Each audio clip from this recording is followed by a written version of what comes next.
ऐसा तो नहीं हम तो जाएंगे सर, हम तुमको भी लेके जाएंगे।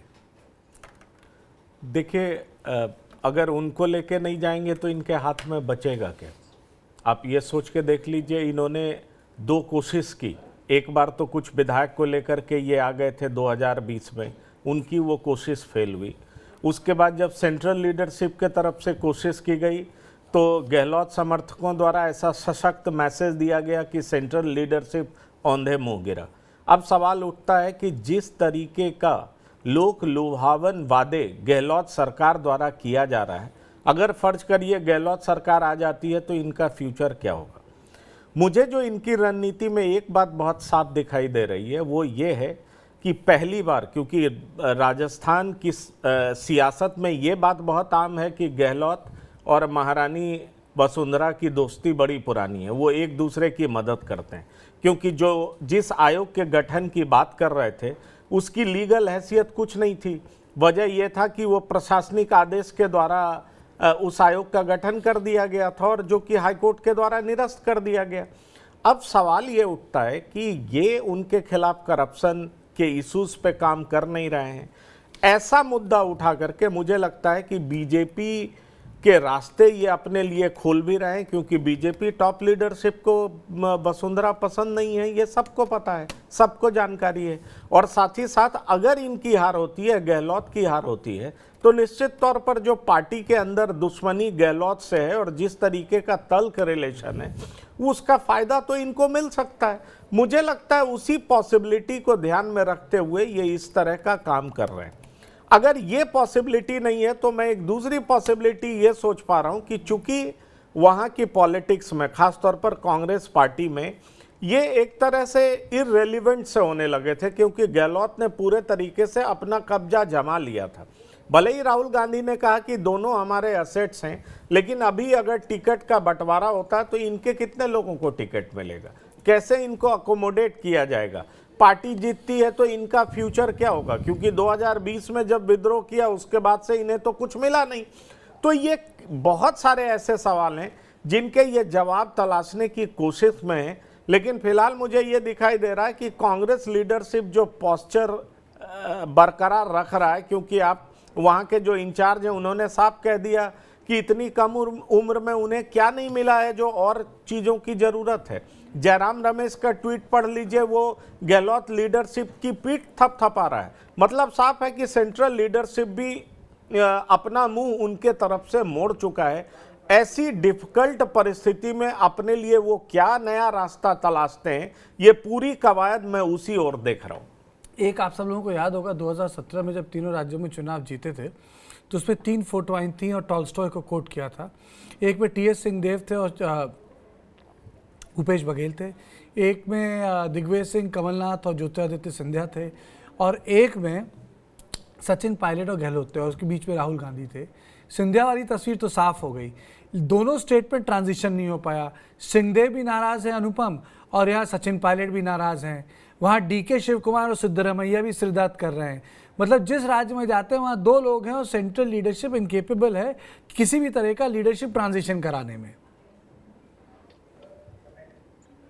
कार्तिकेय जी, मैंने पहले भी आप ही के चैनल पे कहा था कि हाई कमांड ना हाई बचा, ना कमांड बचा। आला कमांड ना आला रह गया, ना कमांड में। अब ऐसे में जाहिर सी बात है कि जब सेंट्रल लीडरशिप इस पोजीशन में नहीं रह जाती कि वो आपको अपने नाम पे चुनाव जिता सके, जब वो रीजनल छत्रपों पे भरोसा कर रही है इस बात के लिए कि साहब ये केंद्र सरकार ने किसी भी तरह 2-3 सरकार में चुनाव जीत कर और सरकार बनाकर हमारी एक प्राइमेसी, हमारी गद्दी, हमारी जगह सुनिश्चित रखो, तो it is the other way around now. अब लोग उन पे नहीं निर्भर है, वो अपने छत्रपों पे निर्भर हैं। अशोक गहलोत बहुत क्लियरली उन्होंने हर तरह से न सिर्फ सचिन पायलट को बल्कि गांधी परिवार को भी जता दिया है कि उनकी अभी राजनीति में राजस्थान में क्या हैसियत है, उनको डिसलॉज नहीं किया जा सकता। जहाँ तक सिंधिया का सवाल है, सिंधिया ने दिखाया है कि he is willing to wait. उन्होंने इंतजार करने की अपनी क्षमता दिखाई है और आपको वो मध्य प्रदेश में इंतजार करते हुए नजर आ रहे हैं।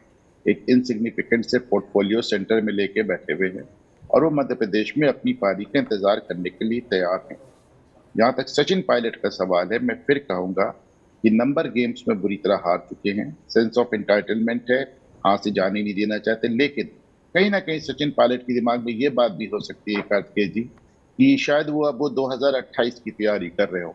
उन्हें मालूम है कि अगर अगली बार विपक्ष का नेता जो होगा वो कांग्रेस का मुख्यमंत्री चेहरा अगले चुनाव में होगा। कार्तिकेय, लेकिन इसके बावजूद एक चीज़ साफ है कि आपने बोला ना कमांड हाई है ना स्ट्रांग है, ना कमांड हाई है ना स्ट्रांग है। इसके बावजूद एक चीज़ बहुत साफ है, और ब्रिजेश मैं चाहूँगा कि आप इसका जवाब दें, उसके बाद मैं दोबारा पैनलिस्ट के पास जाऊँगा, अतर जी के पास जाऊँगा। क्या कह सकते हैं कि गांधी एज फैक्शन लेवलर्स, उनकी वो ताकत ख़त्म हो गई है? जैसे कि आपको याद हो 1999 में नहीं, ये 2000 की बात है, जब सुशील कुमार शिंदे को पीसी चीफ बनाया और विलासराव देशमुख को मुख्यमंत्री बना दिया एक झटके में, और सुशील कुमार शिंदे को आपने आंध्र प्रदेश का गवर्नर बना के भेज दिया। तो वो जो एक ताकत थी कि आप फैक्शंस को प्ले कर सकें, वो ख़त्म हो गई पूरी। अभी भी सिद्धरामैया और डीके के बीच में प्रतिद्वंद्विता कम नहीं है। चर्चा राजस्थान की है, लेकिन उदाहरण इसलिए दे रहा हूँ कि हर जगह 2 से 3 लीडर्स हैं, और अगर कोई एक हटता भी है उसमें से तो चुप नहीं रह रहा है, वो पार्टी तोड़ता है या उसका नुकसान कर देता है। देखिए, इसके तमाम सारे उदाहरण हैं कि कांग्रेस ने जो निर्णय लिए वो बहुत बेवकूफ़ाना साबित हुए उनके पॉलिटिकल करियर में। आप सबसे बड़ा उदाहरण देखिए कि जिस को आपने आंध्र प्रदेश का मुख्यमंत्री वायएसआर के बेटे को नहीं बनाया और किरण कुमार रेड्डी को बनाया, आज हालत देख लीजिए, वो वहाँ राज्य की सरकार चला रहे हैं और किरण कुमार कांग्रेस छोड़ के बीजेपी में शामिल हो गए। पहले आपके पास पॉलिटिकल हेफ्ट था, लेकिन मुझे लगता है पिछले 3-4 सालों में कांग्रेस के हाईकमान के पास अब किसी भी प्रकार का कोई हेफ्ट नहीं बचा। अब हालत इस लेवल पे आ गई है कि शरद पवार को समझाना पड़ रहा है राहुल गांधी को कि यदि आप शिवसेना के साथ दोस्ती बनाए रखना चाहते हैं, एनसीपी के साथ दोस्ती बनाए रखना चाहते हैं, तो सावरकर के मुद्दे पे नहीं बोलिए। और जिस मुद्दे पे राहुल गांधी परिवार के सायन इतने मुखर थे, अब उन्हें चुप्पी साध लेनी पड़ती है।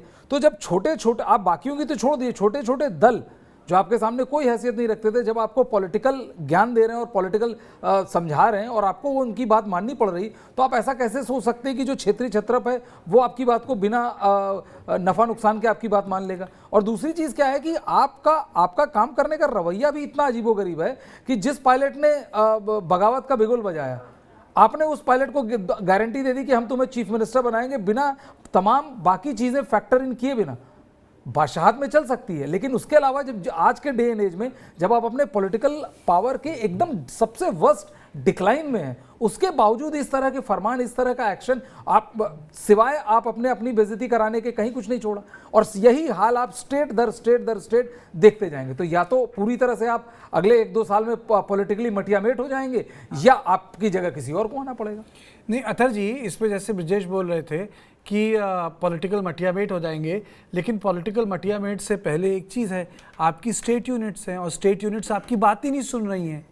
कहने का मतलब है कि भाई आपने भारत जोड़ो यात्रा की थी कांग्रेस के वर्कर्स को एकत्रित करने के लिए, उसका एक दूसरा लेवल होता है लेजिस्लेटिव असेंबलीज, उसका एक दूसरा लेवल होता है आपके पार्लियामेंटेरियंस, दूसरा लेवल होता है राज्यसभा के लोग। आपकी कोई बात ही नहीं सुन रहा है। देखिए, कांग्रेस पार्टी, चाहे हम अगर 2019 का लोकसभा का चुनाव का नतीजा लें और उसके बाद तमाम जो सूबों में चुनाव रहे, तो एक बड़ी पॉलिटिकल ताकत है। हाँ, पर ये जरूर है कि कोई उसकी जो कमियां हैं वो बरकरार हैं, और जिसकी वजह से वो ताकत मुस्तकिल कमजोर हो रही है, वो भी सिलसिला भी रुक नहीं रहा। पर हम इसको बिल्कुल ही नकार नहीं सकते कि कांग्रेस अभी पॉलिटिकली हिंदुस्तान में रेलेवेंट है या नहीं है। इस चीज पे अभी डिबेट नहीं है। बात है, अगर हम राजस्थान के संदर्भ में बात कर रहे हैं, तो वहाँ की जो स्टेट लीडरशिप हमेशा से पोस्ट इंदिरा गांधी की, मैं समझता हूँ, जब जो आला कमान की जो बात हो रही थी, जो हैसियत थी, वो ट्रांजिशन हुआ है कांग्रेस। वहां पे हमेशा सूबे के जो लीडर्स थे उनका वर्चस्व था। अलग एक दौर था उत्तर प्रदेश के लिए, कहा जाता है कि यहाँ पे नारायण दत्त तिवारी जी जब मुख्यमंत्री थे और जब यहाँ पे ट्रांजिशन हुआ और वीर बहादुर सिंह को जब मुख्यमंत्री बनाया गया, तो ये बहुत ही चर्चा में था कि राजीव गांधी जी किसी एक महफिल में सीएम नारायण दत्त तिवारी जी के पीठ के ऊपर हाथ रखते हैं और कहते हैं तिवारी जी आप जरा भूलने ज्यादा लगे। तो ये उसी ही दिन ये सबको पता चल गया था जो शाम को वहां आसपास थे कि इनका ये चले गए हैं, नया कोई सीएम आएगा। तो इस तरह से ट्रांजिशन होते थे, वो एक आला कमान की हैसियत होती। बट अब वो दौर नहीं है कांग्रेस पार्टी में। बट जो नई लीडरशिप है, अगर वो इस चीज को समझे कि हम जो भी स्टेट लीडरशिप कल्टीवेट कर रहे हैं उसमें कितना दम है, ना कि हम किसी इलविल के कर रहे हो। अब जैसे उनके वहां पे किरण रेड्डी जी का जो उदाहरण दिया गया कि जब वाईएसआर जी का देहांत हुआ और उस ट्रांजिशन में जगन रेड्डी सबसे मजबूत दिख रहे थे, बट उस वक्त की लीडरशिप ने माना कि नहीं, हम अपना बस चला के, हमारा वर्चस्व है, पार्टी हाईकमांड है, कांग्रेस को लोग यहाँ जानते हैं, तो उन्होंने किरण रेड्डी को मुख्यमंत्री बना दिया।